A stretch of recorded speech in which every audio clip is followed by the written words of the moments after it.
ავტობანისკენ რომ მივდივართ, აქ წრიულზე გვეუბნება პირდაპირ და მარჯვნივ მოძრაობას. შუა ზოლს გაყევი ჯერ, ორივე მხარე კარგად გააკონტროლე, ეს გვხდება.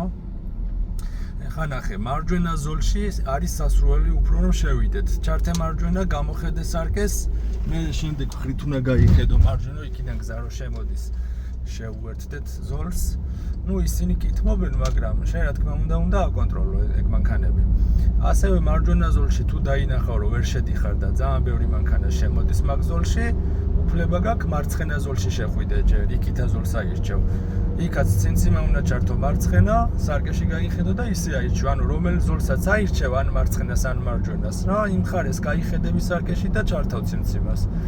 შემდეგ იქ თუ აირჩევ მარცხენა ზოლს და მარჯვენაში ვერ შემოხვალ, უნდა გადმოხვიდე მარჯვენა ზოლში, რადგან სანამ ავტობანზე შევალთ, გადასწრების ზოლში რომ არ ვიაროთ, დაგვიწერს სუბუქშეცდომას.